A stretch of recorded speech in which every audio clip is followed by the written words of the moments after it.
இதுல பாருங்க, நான் இப்ப சொன்னது நம்ப முடியாத ஒரு விஷயம் போல இருக்கும். இந்த நம்பிக்கை என்பது முதல் நிலை. நம்பிக்கை வந்தால் அதிசயம் நிகழும் இன்னொரு நிலை. இதுக்கெல்லாம் அடிப்படை முருகன் அருள். அதுதான் முதல் படி. வணக்கம் ஆன்மீக நண்பர்களே. சில சமயம் நம்ம வாழ்க்கையில எதுவுமே சரியா நடக்கலையேன்னு தோணும். ஒரு வேலையை எடுத்துட்டு நாம செய்யறோம், ஆனா அந்த வேலை சரியா நடக்கல. உடனே நாம என்ன பண்றோம்? அது சரியா நடக்கிறதுக்காக நிறைய முயற்சிகளை எடுக்கிறோம். ஆனாலும் அந்த வேலைகள் சரியா நடக்கல. வேலைகள் சரியா நடக்கலன்ன உடனே அந்த வருமானமும் மாறிடுது. உடனே பிரச்சனைகள் ஆரம்பிக்குது. அது மட்டும் இல்ல, வீட்டுல பிரச்சனைகள், ஒருத்தருக்கு நோய் வருது, அது பிரச்சனைகள், கடன், அது பிரச்சனைகள். இப்படியாக பல பிரச்சனைகள் ஒன்னா கூடி நம்மள அப்படியே நெருக்கமா நெருக்கடிகளை ஏற்படும். அப்போ என்ன நடக்குது? மனசு சோர்வடைஞ்சிருது, டயர்ட் ஆயிடுறோம்.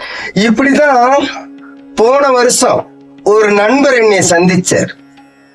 நான் இப்ப சொன்னேன் இல்லையா, வாழ்க்கையில எதுவுமே சரியா நடக்கல அப்படின்னு ஆகும்னு. அது அவர் வாழ்க்கையில ஒரு வருஷத்துக்கு முன்னால நடந்தது. அப்போ அவரு ஒரு நாள் ராத்திரி படுக்கிறதுக்கு போனார். படுத்தாச்சு, ஆனா தூக்கம் வரவே இல்லை. என்ன காரணம்? புலம்புறாரு.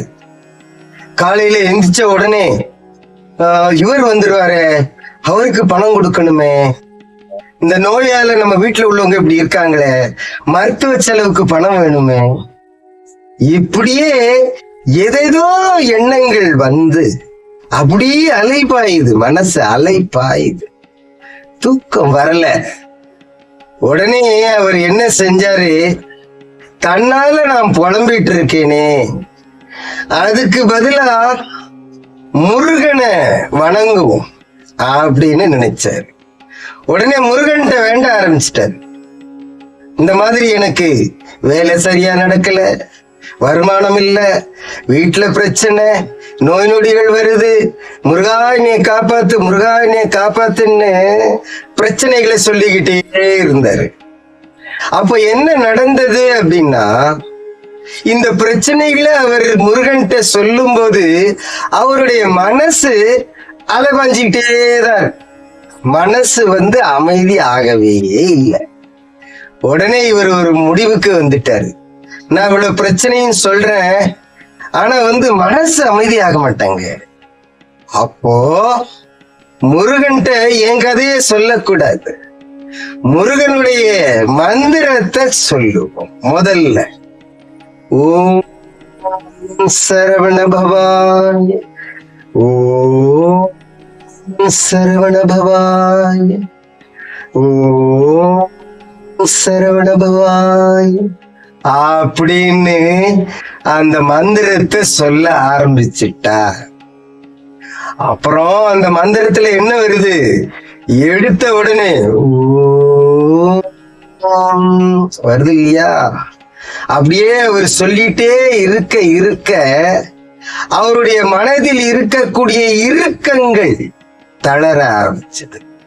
அப்படியே கொஞ்சம் கொஞ்சமா அமைதியாகும். அந்த நேரத்துல ஏற்கனவே பிரச்சனைகள் ஓடிட்டு இருக்குமே, அது மோதத்தான் செய்யுது. இந்த மந்திரத்தை சொல்லும் போது வரக்கூடிய அந்த அமைதியை குலைக்கிறதுக்காக ஏற்கனவே பிரச்சனைகள் தலையில ஓடிட்டு இருந்ததா மண்டையில, அது மோதுது, இடிக்குது. இந்த மந்திர உச்சரிப்பு அதை அடிக்குது. ரெண்டும் போராடுது. என்ன நடக்கும்? இவர் ஒண்ணுமே பண்ணல. நாம மந்திரத்தை மட்டும் விட்டுறக்கூடாது, சொல்லிக்கிட்டே இருப்போம். ஓ சரவண பவாய், ஓம் சரவண பவாய் சொல்லிக்கிட்டே இருந்தார். தொடர்ந்து கொஞ்ச நேரம் வாயால சொல்லிட்டு இருந்தாரு. அப்பவும் கூட அது வருது.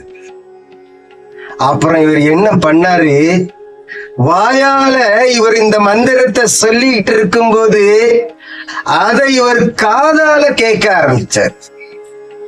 அப்ப அத கேட்டுக்கிட்டு இத சொல்லும் போது டபுள் கான்சென்ட்ரேஷன், சொல்றதுக்கு ஒரு கான்சென்ட்ரேஷன், தானே சொல்றத தானே கேட்கக்கூடிய இன்னொரு கான்சென்ட்ரேஷன், ரெண்டும் சேர்ந்துடுச்சு, பலம் கூடிடுச்சு.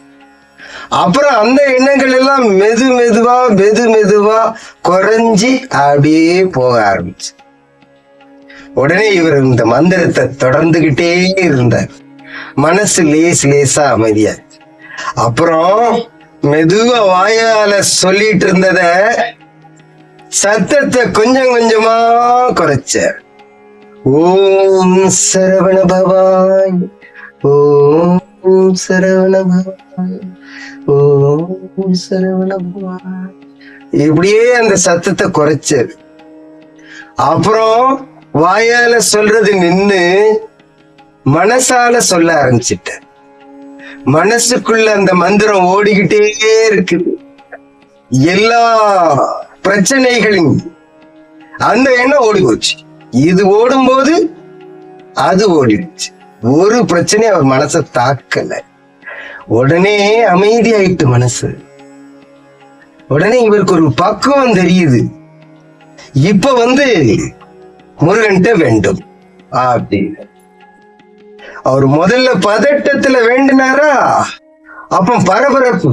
முருகா, உனக்கு இந்த பிரச்சனை இருக்குப்பா, எனக்கு பண பிரச்சனை இருக்குப்பா, வேலை பிரச்சனை இருக்குப்பா, நோய் நொடிகள் பிரச்சனை இருக்குப்பா, தீர்த்திரு பதட்டத்தோட சொன்ன அவரு இப்போ வார்த்தைகள் எல்லாம் குறைச்சி பக்குவமா வேண்டினாரு. என்ன வேண்டினாரு? முருகா, எனக்கு நல்ல வழிய நீ காட்டுப்பா, அது உன்னாலதான் முடியுமப்பா முருகா, அதை எனக்கு காட்டு, என்னுடைய துன்பங்களை கொஞ்சம் குறைச்சிரு. அவ்வளவுதான் சொல்லிட்டேன். மனசோட பாரம் அப்படியே எடுத்து வச்சுட்டேன். அப்படியே அமைதியா தூங்கிட்டேன். மறுநாள் காலையில எழுந்திருக்கிறாரு. எப்படி எழுந்திருச்சாரு? தன்னால எந்திக்கல, அலாரம் வச்சுக்கிட்டு எந்திக்கல. ஒரு போன் கால் வந்துச்சு. அந்த போன் காலோட சத்தத்தை கேட்டு எழுந்திருச்சிட்டார். எழுந்திருச்சு யாரு இந்த நேரத்துல போன் பண்றா அப்படின்னு பார்த்தா, அவர் ரொம்ப நாளா எதிர்பார்த்துட்டு இருந்த ஒரு போன் கால் வந்துடுச்சு. எதை எதிர்பார்த்தாரு? ஒரு நல்ல வேலையை பற்றிய ஒரு போன் கால். அவருக்கு இவர் பல தடவை பேசியிருக்காரு. அவர் போனை எடுக்கவே இல்லை. நிறைய தடவை முருகன்ட்ட போய் சொன்னார், போன் எடுக்கல முருகான்னு நிறைய தடவை வேண்டியிருக்கார். அப்படியே மனசு அமைதியாயிடுச்சு. அப்படியே நிம்மதியா தூங்கி காலையில எழுந்திருக்கிறாரு.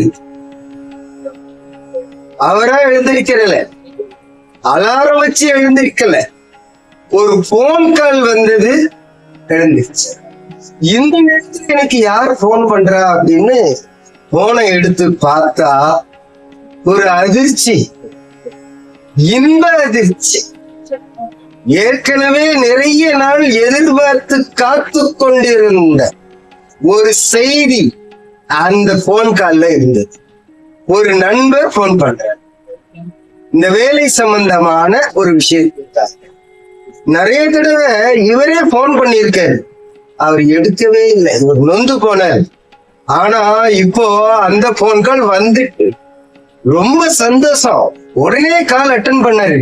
அவர் சொன்னார், சார், நீங்க இந்த வேலையை நாளைக்கே ஆரம்பிச்சிடணும், நாளைக்கு ஆரம்பிச்சு மடமடன்னு போய்கிட்டே இருக்கணும், உங்களுக்கு பணம் எல்லாம் முன்னாலேயே கொடுத்துடுறேன், தொடர்ந்து இதை செய்யணும், நீங்க உடனே சந்திங்க அப்படின்ட்டாரு. அவ்வளவுதான். இவருக்கு சந்தோஷத்தை பார்க்கணும். அவரை பத்தி நினைக்கல, நேர முருகனை பத்தி நினைச்சாரு. அவர் மந்திரம் சொல்லி நைட்ல வேண்டினாரா, அத பத்தி நினைச்சாரு. நான் இவ்வளவு அழகா வேண்டினேனே, உடனே அதோடைய பலன் கிடைக்கிற மாதிரி அழகா ஒரு போன் கால் வந்தது, நல்ல செய்தியும் வந்துடுச்சு. உடனே நான் என்னுடைய வேலையை துவக்க போறேன் அப்படின்னு அவருக்கு ஊக்கம் பொங்கி வந்தது. சோர்ந்து கிடந்த அவருக்கு ஊக்கம் பொங்கி வந்தது. அந்த காரியத்தை நல்லா பண்ணாரு. பணவரவு நல்லா வந்தது. தொடர்ந்து அந்த வாய்ப்பை அவர் இவருக்கு கொடுத்தாரு. இவரும் செய்தாரு. இன்று வரைக்கும் செஞ்சு பார்த்துட்டு அவரு எதிர்பார்த்த அந்த கால் வந்த உடனே எதிர்பார்த்த வாழ்க்கை கிடைக்கும். அப்புறம் நான் இப்ப அவரை சந்திச்சேன். அவர் என்னைய பார்த்து வணக்கம் சொல்றாரு. சார் வணக்கம் அப்படிங்கிறாரு. எனக்கு ஆள் தெரியல. யார் நீங்க அப்படின்னு நான் திருப்பி கேட்டேன். அவரு சொன்னாரு, சார் நான் சரவணன், போன வருஷம் பேசினேனே. ஓ, அந்த சரவணன்ல நீங்க போன வருஷம் என்னை சந்திச்சு நிறைய பிரச்சனைகளை சொன்னீங்க, முகம் வாடி இருந்தது, ஆனா இப்ப ரொம்ப பிரகாசம் ஆயிட்டீங்களே, ரொம்ப சந்தோஷமா இருக்கு, நல்லா அமைஞ்சிருக்கும்னு நினைக்கிறேன் நிறைய விஷயங்கள் அப்படின்னு கேட்டேன். ஆமா சார் நல்லா இருக்கேன், முருகன் அருளால நான் நல்லா இருக்கேன் சார் அப்படின்னு அந்த செய்தியை சொன்னா. இதுல பாருங்க, நான் இப்ப சொன்னது நம்ப முடியாத ஒரு விஷயம் போல இருக்கும். ஆனா முருகனை நாம தியானம் செஞ்சிட்டோம் அப்படின்னா நமக்குள்ள கான்பிடன்ஸ், கிளாரிட்டி, கரேஜ் இது வந்துடும். இது வந்துட்டுனாலே போதும், மனசு அமைதியாயிரும். இவைகள் தான் நம்ம வாழ்க்கையை மாற்றக்கூடிய அதிசயத்தை ஏற்படுத்தக்கூடியது. முருகன் அருள்னா எப்போதும் ஒரு சிக்னல் மாதிரி வரும். சிலருக்கு வேலை வாய்ப்பு வரலாம், சிலருக்கு பண வரவு வரலாம், சிலருக்கு வேற ஏதோ ஒரு விஷயமா அது வரலாம். இந்த நம்பிக்கை என்பது முதல் நிலை. நம்பிக்கை வந்தால் அதிசயம் நிகழும். இன்னொரு நிலை. இதுக்கெல்லாம் அடிப்படை முருகன் அருள். அதுதான் முதல் படி. அந்த படியில ஏறிட்டாலே போதும், எல்லாம் நல்லபடியா நடக்கும். நண்பர்களே, நீங்களும் கூட இதே போல ஒரு 5 நிமிடம் ஒதுக்கி அவர் என்ன செஞ்சாரோ அதே மாதிரி நீங்களும் செயல்படுங்க. முருகன் அருள் முன்னேற்கட்டும், முன்னேற்றங்கள் என்றும் தொடரட்டும்.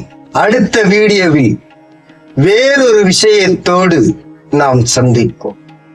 முருகன் அருள் எல்லா இடங்களிலும் பரவி இருக்கட்டும். நலமுடன் வாழ முருகன் அருள் கிடைக்கட்டும். பாருங்க, நீங்க பார்த்துட்டு இருக்கிறது தமிழ் கடவுள் முருகன் 2.0 சேனல். இந்த சேனலுக்கு லைக் பண்ணுங்க, சப்ஸ்கிரைப் பண்ணுங்க, ஷேர் பண்ணுங்க, கமெண்ட்டும் பண்ணுங்க. அடுத்த வீடியோவை எதிர்பார்த்து காத்து கொண்டிருங்க. உங்களை சந்திக்கின்றோம். முருகன் எல்லா நலமும் வழங்கட்டும். வணக்கம்.